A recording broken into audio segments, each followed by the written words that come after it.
사사기 8장 1절부터 9절 말씀 마음을 집중하시고 함께 읽어보십니다. 에브라임 사람들이 기드온에게 이르되 네가 미디안과 싸우러 갈 때에 우리를 부르지 아니하였으니 우리를 이같이 대접함은 어찌 됨이냐 하고 그와 크게 다투는지라. 기드온이 그들에게 이르되 내가 이제 행한 일이 너희가 한 것에 비교되겠느냐? 에브라임의 끝물 포도가 아비에셀의 만물 포도보다 낫지 아니하냐? 하나님이 미디안의 방백 오렙과 스heb을 너희 손에 넘겨주셨으니 내가 한 일이 어찌 능히 너희가 한 것에 비교되겠느냐 하니라. 기드온이 이 말을 하매 그때에 그들의 노여움이 풀리니라. 기드온과 그와 함께 앉아 300명이 요단강에 이르러 건너고 비록 피곤하나 추격하며 그가 스곳 사람들에게 이르되 나를 따르는 백성이 피곤하니 청하건대 그들에게 떡덩이를 주라.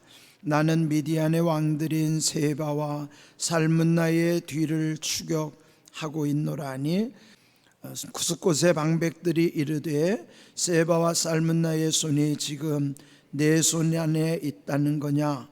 어찌 우리가 내 군대에게 떡을 주겠느냐 하는지라. 기드온이 이르되 그러면 여호와께서 세바와 살문나를 내 손에 넘겨주신 후에 내가 들가시와 찔레로 너의 살을 찢으리라 하고 거기서 분회를 올라가서 그들에게도 그같이 구한즉 분회엘 사람들의 대답도 스곳 사람들의 대답과 같은지라. 기드온이 또 분회엘 사람들에게 말하여 이르되 내가 평안히 돌아올 때에 이 망대를 헐리라 하니라. 아멘. 이제 우리가 묵상하는 이 부분은 이스라엘의 사사 시대 중에서 5번째 사사로 세워진 기드온을 통해서 역사하신 하나님의 그 섭리를 우리 함께 지금 묵상하고 있습니다. 하나님은 변치 않으시고 한결같으신데 그러나 하나님께 쓰임받는 사람은 하나님의 말씀대로 가기도 하지만 때로 이탈하기도 하고 일탈하기도 하는, 그래서 또 탈선해서 망하는 경우도 있어요. 그렇다면 우리가 하나님의 말씀대로 순종하면 성경에서 말씀하신 대로 복을 받는 것이 당연하죠. 그런데 불순종하다가 저주를 당하는 경우도 이 성경 속에는 적지 않아요. 그래서 우리는 좋은 것은 본받아야 되고 나쁜 것은 타산지석으로 삼아야 되는 것입니다. 오늘 주신 말씀도 보면은 이 기드온 사사가 또 하나님의 뜻대로 잘 행하기도 하지만은 이제 이 8장 이제 끝부분으로 갈수록 이 기드온이 어떻게 또 무너져 가는가, 또 이렇게 보면은 처음과 끝이 한결같기가 쉽지 않다는 것이죠. 사람이 이렇게 일관성을 유지한다는 것이 얼마나 어려운 일인가. 그런 정말 하나님의 은혜 안에 있지 않으면은 그 누구도 한결같을 수가 없어요. 그래서 오늘 이 주신 말씀에도 보면은 이제 앞에서도 기드온과 300용사들이 엄청난 승리를 거두었잖아요. 미디안의 13만 5천 명의 그 대군을 어떻게 그 300명 용사로 이길 수 있겠어요? 어제 말씀 묵상 나눈 것처럼 단순한 300명이 아니라 플러스 알파라고 하는 하나님이 함께 하시는 은혜로 인하여 그 모든 엄청난 승리를 거두게 된 것이죠. 처음부터 하나님이 왜 300명으로 싸우게 하셨는가 하면은 그들의 힘이 아니라 하나님의 함께 하시기 때문에 승리하셨다는 것을 그들에게 깨우쳐 주시기 위함이죠. 자, 그런데 오늘 읽은 말씀을 보면은 승리 이후가 중요하죠. 그들이 어떻게 반응을 보이는가? 오늘 먼저 1절을 보시면은 에브라임 사람들이 기드온에게 이르되 네가 미디안과 싸우러 갈 때에 우리를 부르지 아니하였으니 우리를 이같이 대접하면 어찌 됨이냐 하고 그와 크게 다투는지라. 여기 에브라임 지파는요, 당시 그 12지파 중에서 그 가나안 본토 중심 중앙부를 차지하고 그 다음에 엄청난 그 지역을 할당받은 그 그 12지파 중에서도 유다 지파와 더불어 아주 막강한 지파예요. 그러니까 정치적인 해석으로 보면은 주류에 해당하는 거예요. 비주류가 아니라 아주 당당하죠. 그리고 이 에브라임에서 아주 영웅으로 추앙받는 그들이 가나안에 들어올 때 지도자로 하나님이 택하신 여호수아가 이 에브라임 출신이란 말이에요. 그러면 자기 에브라임 출신으로 입장에서 보면은 여호수아 같은 그런 걸출한 지도자를 배출했는데 또 그들의 위세로 보더라도 당당하죠. 그런데 이렇게 엄청난 승리 이후에 결국 자기들이 지금 이기고 나서도 기드온한테 와서 따지는 겁니다. 왜 이런 중대한 전쟁을 하는데 왜 우리를 처음부터 우리를 쓰지 않았느냐. 그런데 여기 7장 후반부에 보면은요 7장 24절에 그 전 300명 용사로 하여금 다 물리친 다음에 마지막에 그들에게 말한 것은 7장 24절에 기드온이 사자를 보내서 에브라임 온 산지로 두루 다니게 하여 이르기를 내려와서 미디안을 치고 그들을 앞질러 벳바라와 요단강에 이르는 수로를 점령하라. 그러면서 그들이 마지막에 공을 세운 것은 미디안의 두 방백 오렙과 스앱을 사로잡아 처단하는 거예요. 그러니까 그들이 마지막에 그 오렙 스앱이라고 하는 그 지도자들을 처단한 것도 아주 중요한 일이죠. 그리고 난 다음에 와서 왜 처음부터 우리에게 요청하지 않고 마지막 끝부분에 와서 우리를 이렇게 이 일에 참여하게 했는가? 그러니까 자존심이겠죠. 그래서 결국은 크게 다투었다고 그랬어요. 그러니까 사소한 말다툼이 아니고 아주 격렬히 대판 싸운 거예요. 자, 이럴 때 사실은 그들이 주장하는 게 옳지 않죠. 물론 그들로서는 자기들의 자존심으로 보면 그렇게 말할 수도 있어요. 그렇지만 전후 사정을 따져봐야 되잖아요.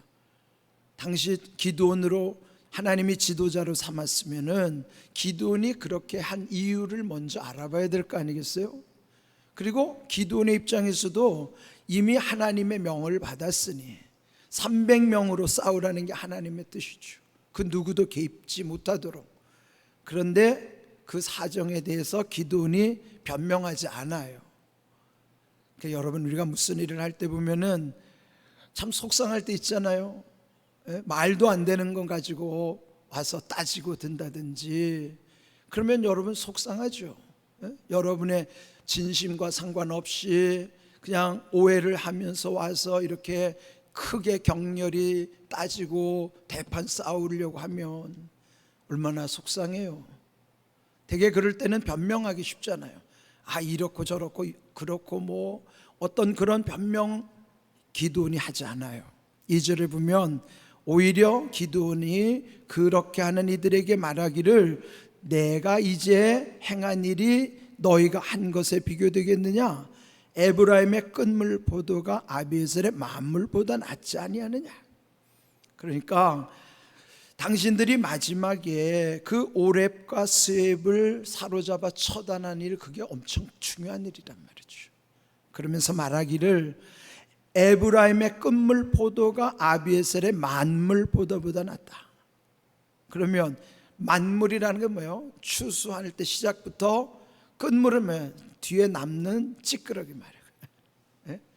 그러니까 당신들의 그 끝에서 와산이 끝물 포도 같지만은 우리가 처음부터 했던 이 만물 포도 같은 것보다도 당신들의 끝물 포도가 훨씬 더 낫습니다.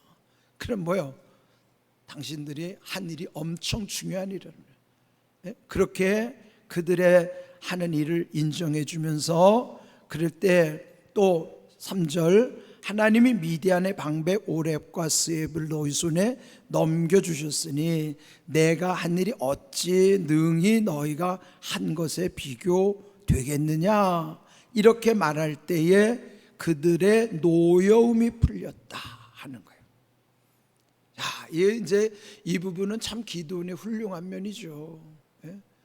하나님이 그를 세우셔서 하나님이 그로 하여금 크게 승리하게 하셨음에도 불구하고 기도원은 내가 한 일보담도 우리가 한 일보담도 당신들이 마무리 지은 일이 훨씬 큰 일입니다.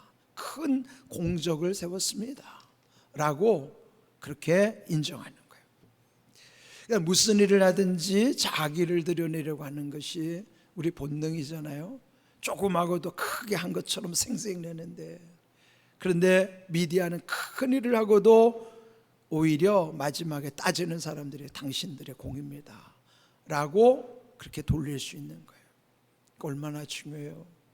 이런 거는 우리가 정말 배워야 되는 것입니다. 이게 정말 이런 주님의 마음에 합한 마음이죠. 그렇게 해서 결국 그들의 노여움이 풀렸어요. 그런데 또 하나의 문제가 생겼는데 4절부터 읽었던 후반부에 보면은 기드온과 함께한 자 300명이 요단강에 이르러 그 요단을 건넜다 하는 거예요. 그러면 가나안 본토에서 요단을 건너가면 요단의 동편 땅이죠.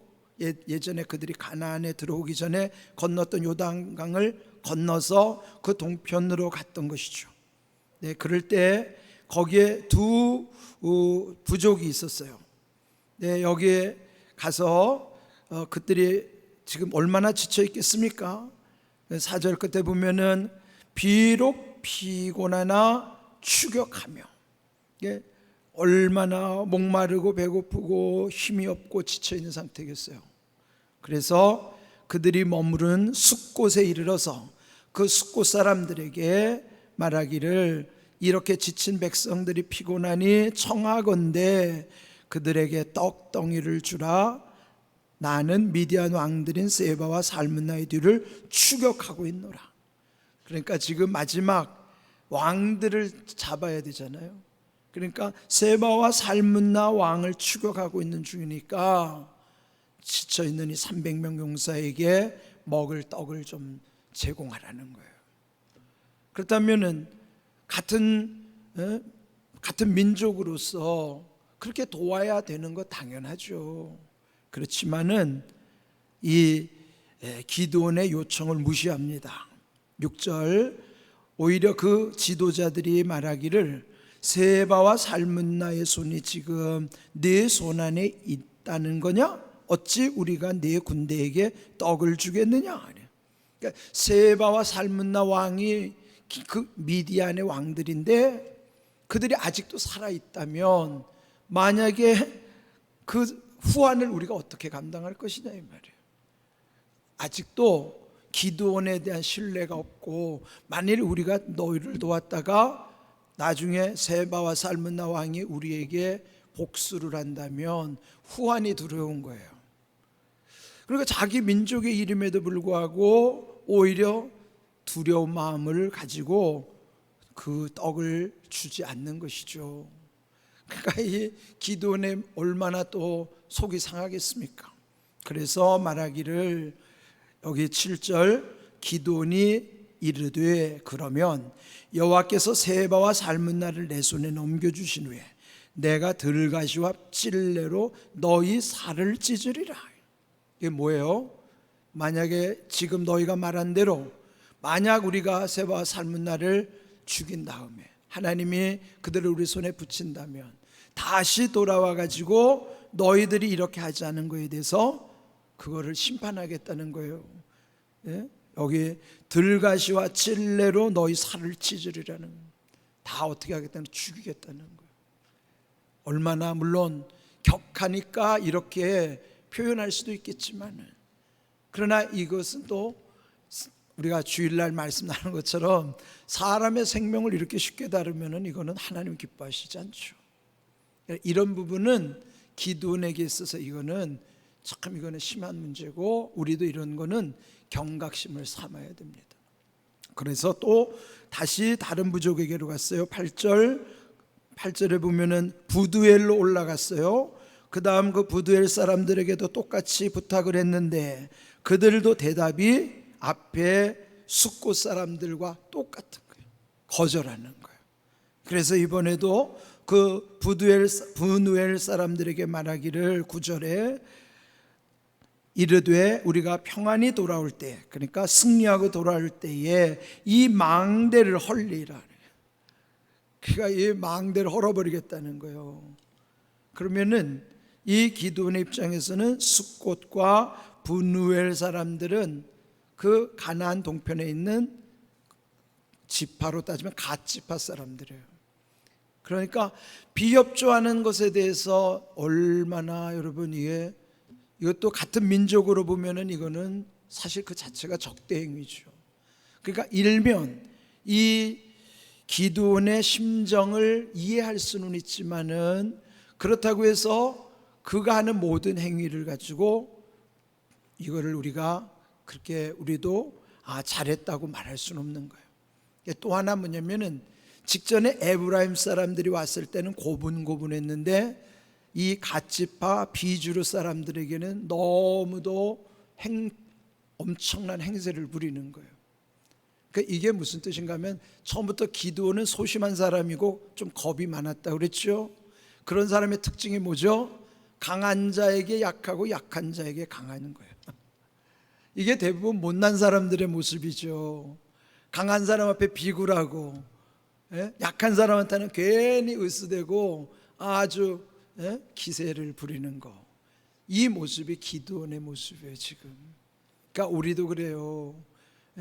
오히려 불의 앞에는 강하더라도 맞설 수 있는 용기가 필요하고 약한 자는 한없이 보듬어 줄 수 있는 마음이 있어야 되지 않아요? 옛날 성현들도 그런 얘기를 했어요. 춘풍 추상이라는 말인데 춘풍이 봄바람, 추상은 가을이설이거든요. 그런데 춘풍, 그 봄바람, 따뜻한 봄바람 어떻게 하면 대인 춘풍이라고 그랬어요. 대인이면 다른 사람을 대할 때는 봄바람처럼 따뜻하게 대해주고, 추상은 지기추상이요. 자기에게 행할 때는 추상같이, 가을서리같이 엄격하게 하라는 거예요. 그게 춘풍추상이에요. 똑같이 대하지 말고 자기에게는 엄격하고 남에게는 좀 너그러우라는 거지. 근데 그게 주님의 마음입니다. 그러니까 우리는 어떻습니까? 우리의 이 못난 모습을 여기서 보는 거예요. 그러니까 우리 자신들이 늘 하나님 앞에서 내 자신을 철저하게 점검해야 돼요. 내 안에 정말 이런 불의함이, 하나님이 싫어하는 모습이 내게 있는가? 그러면 철저하게 회개해야지. 그러나 남들에 대해서는 보듬어주고 그를 위해서 기도해 줄 수 있는 그런 마음이 필요한 말이에요. 우리에게 주시는 이 귀한 이 기도의 좋은 면도 있지만 안 좋은 면, 좋으면 본받아야 돼요. 근데 안 좋은 면은 철저하게 경계해야 된다고요. 이런 귀한 하나님의 말씀이 우리 가운데서 깊이 깊이 새겨지고, 그래서 정말 하나님이 기뻐하시는 믿음, 그래서 우리는 처음부터 끝까지 주님의 은혜 안에서 하나님이 기뻐하시는 거룩함의 모습으로 살아갈 수 있도록, 그래서 결국 마지막에 우리는 예수님을 닮아서 이 육신의 장막을 벗을 때는 예수님과 같은 몸을 입는 거예요. 그게 뭐 완전해진다는 겁니다. 완전에 이르기 전에 우리가 해야 되는 것은 온전해져 가는 거예요. 온전이라는 건 거짓 없음입니다. 주님 앞에 있는 그대로의 거짓 없는 진실함 속에 겸손함을 잃지 않는 것, 그게 온전함의 비결이란 말이에요. 그래야 마지막에 완전해질 수 있는 거예요. 지금의 온전함을 여러분 날마다 위해서 기도하셔야 돼요. 그런 귀한 은혜가 우리 가운데 임하기를 주님의 이름으로 축복합니다. 아멘.